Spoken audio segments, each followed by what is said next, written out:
Et là, je vais commencer avec le premier segment, Aubergiste à boire. Et j'aimerais inviter Ludwig Desnoyers pour venir nous parler d'une bonne bière.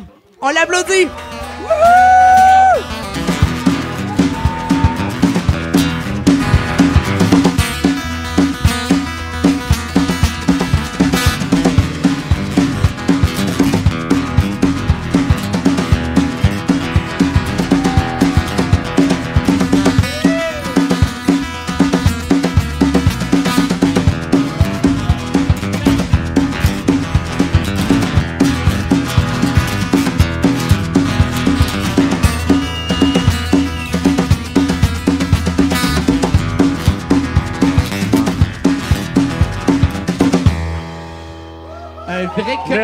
Merci. Un vrai cow-boy. C'était toute une danse, ça. Tabarouette. Une entrée légendaire. Merci au groupe, je sais pas si... Tale Comment of ça a s'appelle? Lifetime. Ils sont Tales. malades. Semble-t-il que t'es le bassiste, je te dis ça de même. Tales mais, of a Halftime. Parce qu'ils sont juste la moitié sur le stage. Ah, voilà. Il en manque un. Ouais.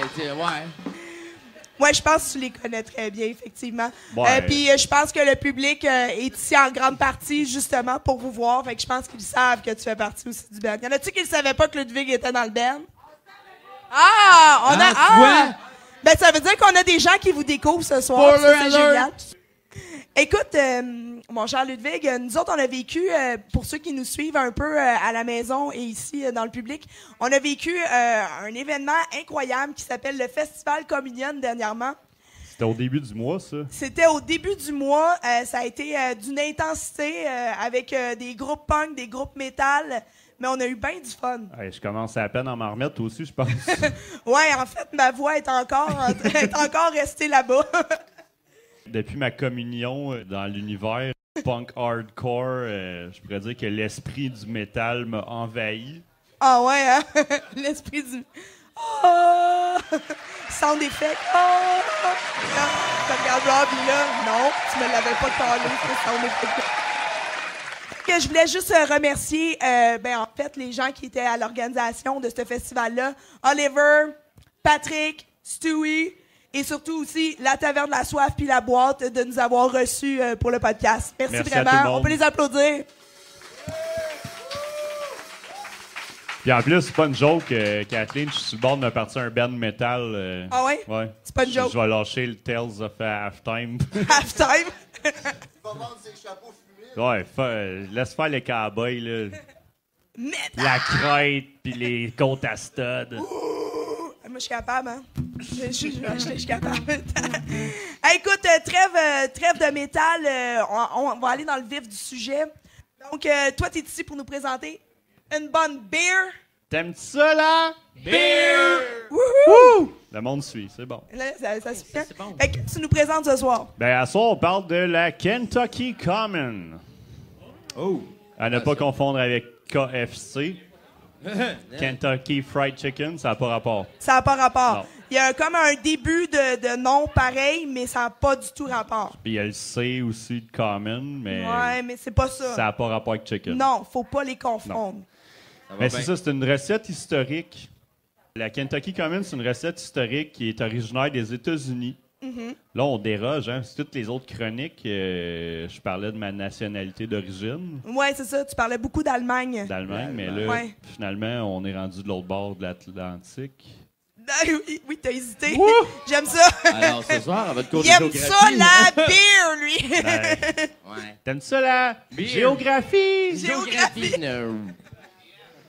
Ben, c'est ça, ça a été popularisé à la fin de la guerre civile. De là, le lien avec le colonel.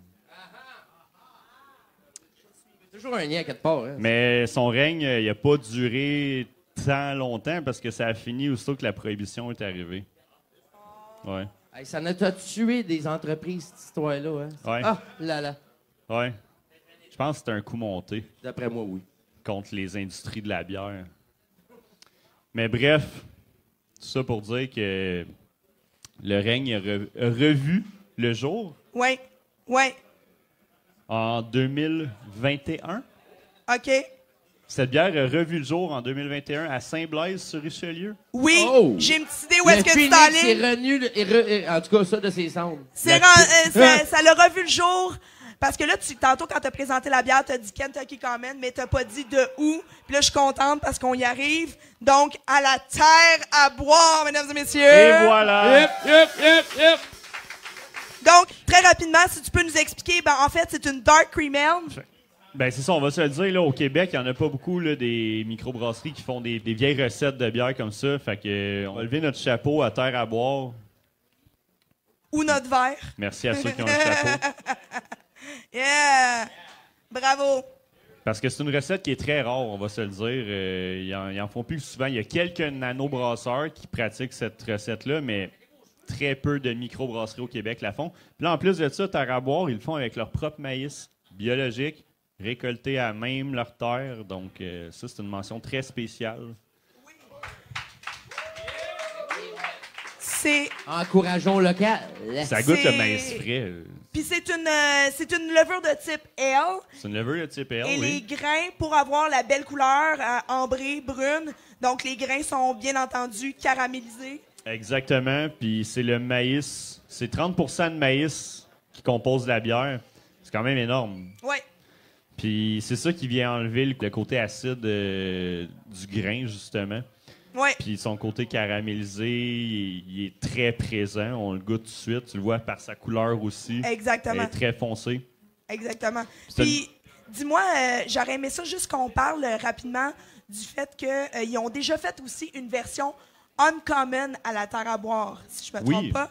Et puis, est-ce que tu pourrais nous expliquer la distinction entre uncommon puis common? Pourquoi Kentucky uncommon? Dans le fond, la common, c'est une bière qui est pour le petit peuple, on va dire. Là. Aussitôt que la fermentation primaire est finie, elle est déjà prête à servir. Donc, ils sont capables de nous servir cette bière-là très rapidement. Puis, à la fin de la guerre, ils ont sorti ce format de bière-là rapide. Oui. Consommation rapide. C'est ça. Fait que ça a un faible taux d'amertume. C'est le taux d'alcool normal, 5%. Autour de. C'est ça. Ouais. Puis la Uncommon, elle, qu'est-ce qu'ils ont fait? La version spéciale pour pas le petit peuple, là, pour l'élite. L'élite.